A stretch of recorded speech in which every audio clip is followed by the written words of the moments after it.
Salut tout le monde, c'est de ce compagnie, on espère que vous allez bien. Aujourd'hui, nouvelle vidéo sur la chaîne YouTube. On va donc revenir en détail sur tous les modèles qui ont été fabriqués chez Hot Wheels sur la base du meilleur Manx de Bruce Meyer, dû à son décès, malheureusement survécu, le 19 février 2021. Ouais, malheureusement. A tout de suite. À tout de suite. Alors tout d'abord, son père était déjà dans l'automobile. Et oui, car lui à l'époque, son père a aidé Ford à installer plusieurs garages, et donc les garagistes pour la Ford T à cette époque-là. Ouais. Donc il y a eu beaucoup de garagistes qui se sont installés grâce à son père. Donc ensuite, lui il a travaillé dans la marine et tout ça. Ouais, il était constructeur de bateaux. Voilà, après. Et ensuite, il a commencé à travailler sur l'automobile avec tout d'abord le Little Red Reading Bus. Voilà, donc c'est un T1. C'est un T1 en fait. Qu'il a façonné en fait pour aller dans les terrains un peu mouveux, un peu sablonneux. Donc il avait un châssis renforcé, voilà, des suspensions renforcées. Donc là tout d'abord on voyait un peu les prémices du tout-terrain. Voilà. Et ensuite en 64, il a commencé à travailler sur la base d'un châssis d'une coccinelle qu'il a réduit pour faire une de place et donc créer le châssis en la coque en fibre de verre. En gros, il y a eu entre 64 et 65, il y a eu donc 12 poteaux. Voilà, donc des prototypes du fameux buggy qui existe en Hot Wheels, hein. Voilà, donc c'est cette base-là. Ensuite, il connaissait du monde dans le magazine Road and Track. Voilà. Et en fait, ces amis-là l'ont surnommé Meilleur Manx. Et c'est eux-mêmes après qui lui ont dit vas-y, fais ta série de buggy parce que c'est vraiment super. Ouais, qui l'ont vraiment encouragé à le faire. Voilà. Et on voit en fait le succès ça a fait ensuite.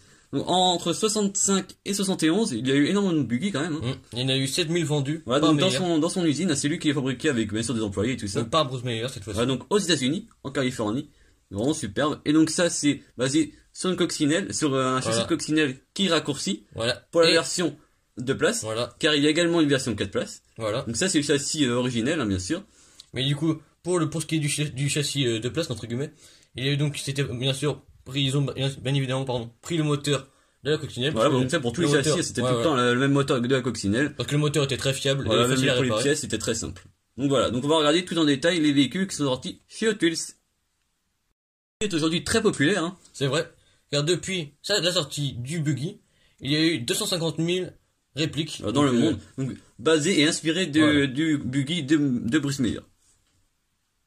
Alors tout d'abord, si ce type de vidéo vous plaît, n'hésitez pas à liker, à partager la vidéo en masse, à vous abonner, à mettre des commentaires, c'est très important, comme ça on voit si vous aimez ou pas, ça permet d'interagir avec la communauté. Et même de nous donner des idées si vous voulez de vidéos. Voilà, voir quel modèle vous voulez qu'on mette plus de temps à expliquer l'histoire, toutes les variantes, soit en majorette, même en Hot Wheels, toutes les marques. Hein. N'hésitez pas, on fera plaisir de partager avec vous. Voilà, autrement un nouveau concept qui va bientôt arriver sur la chaîne, c'est on va présenter vos meilleures trouvailles à votre grenier. C'est vrai. Donc n'hésitez pas à nous contacter via Instagram, Facebook ou en adresse mail, ce sera dans la description. Voilà, donc vous nous montrez, vous pouvez nous envoyer vos plus belles trouvailles depuis que vous collectionnez. Voilà, donc c'est pas parce qu'aujourd'hui c'est vrai qu'il y a presque pas du tout de vide-grenier, c'est malheureusement compliqué d'en trouver. Voilà, donc ça c'est sur tout ce que vous collectionnez depuis le début. C'est donc Phil Redman, le célèbre designer de chez Hot Wheels, qui veut faire et veut commercialiser le meilleur Manx en Hot Wheels. C'est vrai. Et c'est donc en 2003 qu'il y a donc la first edition, la mainline. Donc le premier modèle qui sort. Qu'on est vraiment très content d'avoir. Mais oui, donc c'est la première version du meilleur Manx. C'est vrai. Donc celui-ci on le reconnaît grâce ici au petit tampon first edition. C'est vrai. Tout à fait. Et on peut y voir donc vraiment une très belle tempo sur le capot. Voilà, donc avec le logo officiel du constructeur Bruce Meyer Manx. Hein. Voilà, superbe. L'intérieur est tout jaune. La vitre teintée, ça c'est joli. C'est vrai. Avec un très beau violet sur la carrosserie, c'est vraiment très sympa. Des belles jantes. Plus le châssis est en métal, donc c'est vraiment super. Pour un petit véhicule, il est assez... En fait, on voit le châssis vraiment super bien fait, les détails. Le moteur également. On trouve le superbe moteur. Hein. Et en plaisir. Donc celui-ci, c'était un blister européen, donc petit. Voilà. Vraiment dans un très bel état, encore une fois. Hein. C'est vraiment plaisir. Donc vraiment super. Donc c'est le premier modèle sorti en 2003. Celui-ci, c'était made in China, Malaysia ou encore Thaïlande. Voilà. Vraiment superbe. En 2004, il sort donc un modèle très particulier, vraiment très sympa. Donc celui-ci, c'est encore une fois dans la gamme normale mainline, sauf que celui-ci est un Treasure. Ouais. Donc c'est vraiment super. Dans un très beau bleu métallique. Ouais, vraiment super, très sympa. On voit que celui-ci a des Real Rider. Forcément. Vraiment magnifique. Donc des belles jantes, un intérieur très sympathique, et en plus ça change en bleu. Ouais. Donc là, c'est vrai. Il commençait vraiment à sortir des belles versions, avec notamment ce Treasure. Durant cette même année, il y a également deux autres variations qui sortent dans une variante plus haut de gamme. Hein. Dans la série Down and Dirty. Voilà. Donc il y a donc en deux coloris, le vert citron et le orange. Donc c'était vraiment des couleurs vraiment très très belles là-dessus. Ouais, ça changeait également. Là, il prenait un panel de couleurs très varié. C'est vrai. On remarque d'ailleurs des jantes très spécifiques. Donc qui sont pas les mêmes à l'avant qu'à l'arrière. Alors on voit des jantes assez pleines à l'avant. C'est vrai, c'est assez spécial. Hein. Ouais, c'est vrai que personnellement on préfère les jantes à l'arrière et j'aurais pu les mettre à l'avant, ça aurait été plus joli à notre goût, mais après... si vous avez la signification de ça... Ouais, de pourquoi ils ont pas mis les jantes. Du pourquoi du comment de ça, n'hésitez pas à nous le dire dans les commentaires. Voilà. Donc cette série-là est assez spécifique, hein, on remarque des roues gommes, donc c'est plus luxe et c'est de haut de gamme, voilà. Même le blister également est... Ouais, c'est quand même super bon. Ouais, vraiment super. En 2005, ils ne sortent pas une ou deux, mais 7 versions différentes. Ouais. Et oui, c'est vrai qu'ils se sont lâchés, hein, vraiment. Ouais. C'est vrai. Ils voyaient que le moule avait beaucoup d'intérêt. Marchait bien en fait. Et oui. Donc voilà. Et donc du coup, la première version. Voilà, donc il y a la première version, il y a eu 3 versions de la première version en fait. C'est assez compliqué. Donc la première version, c'est du mainline. Cette fois-ci dans la gamme traditionnelle. Donc il est doré. Vraiment, c'est un de mes variantes préférées. Donc avec des jantes cuivre. Donc ces jantes-là, vous les connaissez sûrement. Elles sont toujours d'actualité aujourd'hui. C'est vrai. Mais elles sont souvent plutôt grises, argentées. Alors que là, à l'époque, c'était leur première année de commercialisation. Mais voilà, ils ont voulu fêter ça. Voilà, d'où la couleur cuivrée. Voilà, donc toutes les premières éditions de ces jantes-là étaient cuivrées. Il y a notamment la Bugatti Veyron qui est assez connue avec ces jantes-là. Voilà. Il y en a certaines. On voit notamment le logo de la marque Meilleur Manx également. C'est vrai. Ensuite, il y a la même chose, sauf que celui-ci a des jantes grises. Voilà. Ça, c'est celui qu'on a. Et pour nous, c'est le plus beau Meilleur Manx qui est sorti depuis le début. On regarde qui a... Ouais, en fait, c'est celui que vous voyez ici. Mais en fait, on va mettre une photo, ce sera plus lisible. On voit qu'il est vraiment magnifique. C'est vrai. Les jantes, c'est des jantes très spécifiques, avec des jantes inspirées des jantes californiennes de l'époque, hein, qui étaient des jantes custom. Très belles. Ouais, c'est le plus beau pour nous. Ensuite, il y a encore celui-ci avec des jantes encore plus spécifiques. Ouais. Pour nous, c'est un peu des jantes un peu trop modernes pour ce genre de véhicule. Ça correspond pas au véhicule, je trouve. Voilà. C'est des jantes un peu racing, en fait, qui ont existé sur des gammes avec des Lamborghini, des voitures plus modernes. Voilà, donc c'est assez incohérent, malheureusement. Ensuite, celui-ci sort également un autre coloris, mais que chez Cammarkt, en fait. Donc c'est vraiment super, et disponible que aux US, malheureusement. Donc celui-ci, au lieu d'être doré, il est metal flat. Voilà, donc un gris. Vraiment superbe. Hein. Donc celui-ci, on voit qu'il a des jantes spécifiques. C'est vraiment super collector en fait. Ensuite, encore une autre version qui est présente que dans un coffret California. Donc ça, c'est une version très spécifique également. Donc c'était vendu que chez Target. Ouais. Donc celui-ci était vraiment très sympa quand même. Hein, ouais, vraiment superbe. Que des coloris vraiment magnifiques. Et encore une fois, le 7ème modèle, qui est la version la plus haut de gamme à cette époque-là. Donc donc en Rail Rider. Voilà, donc une série haut de gamme. Voilà. Avec cette fois-ci un métal assez magenta, en fait ils appellent ça comme ça, mais c'est pas forcément ça, mais vraiment très joli. Donc on voit qu'il y a une variété de couleurs vraiment assez riche, hein, on peut dire. C'est vrai. C'est vraiment super sympa. Et vous allez voir que les années qui suivent sont également très intéressantes. Ici, il ressort également ces moules-là. Alors là, par contre, là, il n'y a pas cette version comme avant. Il y en a seulement une. Voilà, avec des tampons rouges, blanches et noirs. Bah donc celui-ci pour nous c'est le moins beau. Ouais, c'est vraiment voilà, c'est trop custom, c'est les jantes rouges pour nous ça va pas trop ensemble. Ah, c'est vrai que c'est un peu incohérent. Ça défigure un peu le rapport avec ce moule-là et l'histoire qu'il a également dans les véhicules réels. Celui-ci, à l'instar des autres modèles fabriqués en Malaisie, est fabriqué en Chine celui-ci. Voilà. Et donc celui-ci est exclusivement dans un pack de 5. Voilà, donc disponible dans tout le monde entier. Hein, voilà. Qui est disponible chez nous à l'époque. En 2007, il sort vraiment un modèle vraiment très abouti, je trouve. Et oui. C'est vrai. Hein. Donc celui-ci est introduit dans la série Classic 3. C'est numéro 3. Ah, donc il y a eu 3 séries de classiques, et c'était la 3ème série.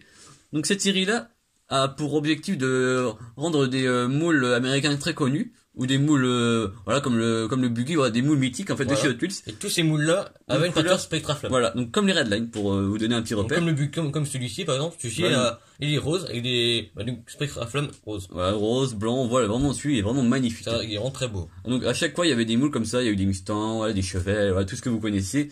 Donc, celle-ci ont un châssis métal. Et la coque également en métal, hein, vraiment superbe. Le blister également est très spécifique. Hein. Ah ouais, c'est vraiment... Vraiment on peut dire également qu'il est dans le top 3 celui-là. Hein, vraiment superbe. Ah, le nôtre est dans le top 1. Voilà, mais on va dire qu'il y a beaucoup de belles versions. C'est vrai.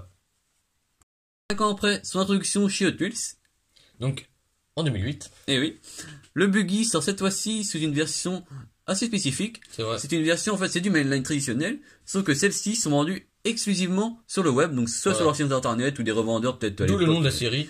Web Trading Car en anglais, donc ça c'est le nom de la série officielle. Trading c'est vendre. Hein, vendre, voilà. Donc il existe 2 versions. Donc, la première en violet pailleté un peu. Et la deuxième en vert clair, vraiment très sympa. Voilà. Donc, respectivement, la version violette pailletée, elle a les flammes violette clair, voilà. Et la seconde, les flammes donc, noires et vertes. Noires et vertes, c'est vraiment très sympa. Et l'année suivante, le buggy sort dans la série Connect Car. Voilà. Donc, Ronan, qu'est-ce que la série Connect Car? En fait, c'est une série, en fait, sachant que dans cette série-là, il y a donc 50 modèles. Donc, qui correspondent à 50 États des États-Unis. Voilà, très bien. Le buggy correspondant à Hawaï. Voilà. Voilà, donc c'est vraiment une série assez spécifique et en plus vraiment. Donc c'est vraiment seulement aux États-Unis. Voilà, vendu et distribué que là-bas. Donc c'était une série quand même assez rare. On imagine. On voit le packaging très spécifique. On voit, ça met en valeur chaque continent. En pack de 3. Voilà, certains étaient vendus en pack de 3 ou tout seul. Ouais, ou tout seul. Il y a différents modèles. Aujourd'hui, réussir à compléter, avoir toute la série de 50 modèles en France, ça doit être assez compliqué. Ouais, déjà aux États-Unis, ça doit pas être simple déjà. Bah, donc ça a 10 ans en plus maintenant. Ouais, donc c'est vraiment. Si vous en avez, n'hésitez pas à nous dire dans les commentaires parce que même pour faire dans une collection des abonnés, voilà, ça peut nous intéresser, hein, ça pourrait changer. En 2010, 3 versions du buggy sortent dans les magasins. Voilà. Donc la première, c'est en mainline, dans la série Race Road Beach. Voilà, donc là, on comprend tout à fait le nom de la série. Voilà. Donc celle-ci, elle est dans un très beau bleu métallique, c'est assez sympa. Voilà, accompagné de jaune, voilà, on voit des vagues, en fait, comme si c'était la mer avec des vagues, en fait. Voilà, en fait, c'est pas comme si c'était une grosse vague sur le côté. Voilà, super blanc, vraiment. Voilà. Donc l'intérieur est blanc, avec l'arceau tout blanc, voilà, tout l'intérieur. Donc nous on l'a, sauf que malheureusement, il manque malheureusement le pare-brise. Voilà. C'est vraiment dommage. Celle-ci a été également vendue aux US dans une chaîne de magasins US, mais avec une particularité, donc c'est une version encore différente. Voilà. Avec des pneus BF Goodrich, donc voilà. C'était vraiment. C'est exactement la même chose. Ouais, c'est vraiment sauf qu'ils ont écrit Goodrich sur les. Ça fait plaisir d'avoir j'aimerais vraiment d'avoir ça. Ouais. Ça quand même. C'est très joli en fait. Hein. Ouais. Celle-ci sort également dans la même année. Donc c'est la même chose, sauf que au lieu du bleu, c'est doré. Donc c'est vraiment très sympa. En 2012, le buggy est introduit dans 2 séries différentes.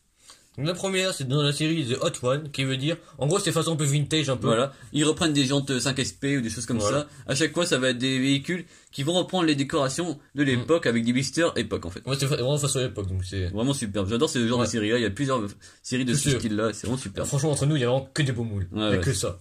Souvent, c'est ça, exactement. Notamment la BM M1, par exemple, pour vous dire un peu le niveau, vraiment super. Donc alors, celui-ci, a les cils jaunes. Peinture orange avec des flamings blanc et jaune, donc c'est vraiment sympa. Ouais, très 70s en fait. Hein, c'est vrai, genre de décor. Forcément. Et également en 2012, il sort d'une série plus basique, on va dire. Ouais, on va dire un peu, en gros c'est un peu comme les séries de Pâques en fait. Voilà, comme les séries de Noël que vous avez à chaque fin d'année, bah là c'est sur Pâques. Donc celui-ci il a un habitacle violet et des décors très spécifiques à ces genre de choses là. C'est un peu d'événements en fait. Les décors qu'on voit sur les œuvres de Pâques décorées, les œuvres Pâques décorées qu'on voit quand c'est fait par les enfants. C'est un là, c'est un peu. Bah c'est le but en fait. En plus on voit sur le blister les circuits Hot Wheels. C'est vraiment superbe. Sortie officiellement chez Hot Wheels date malheureusement de 2014. Ouais, ça fait déjà 6 ans, même plus maintenant. Même plus, même presque 7 ans maintenant. C'est vraiment dommage quand même parce que. Ouais, en plus ça j'espère que pour malheureusement la mort de Bruce Meyer, j'espère qu'ils vont sortir une version très haut de gamme, on avait des roues gomme.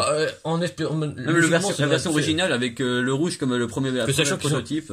C'est pas comme s'ils avaient fait aucun moule ni rien. Bah ils ont le moule déjà qui est prêt, voilà, vraiment ils peuvent en faire. Si vous aussi vous voulez comme nous le retour du buggy, n'hésitez pas à mettre en commentaire #retour buggy Hot Wheels. Voilà. Comme ça on voit si vous êtes d'accord avec nous ou pas. Voilà. Donc en 2014 sort la dernière version. Donc en mainline dans la série Off-Road. Voilà, donc c'est tout le temps des véhicules tout terrain en fait. Voilà. Et donc du coup celui-ci est vraiment assez sympa je trouve. Avec un intérieur bleu, peinture rouge, tempo racing un peu c'est. Voilà, donc ça c'est la première version. Voilà. Et nous on a la deuxième en blister. Donc là on vous met une photo mais on l'a également.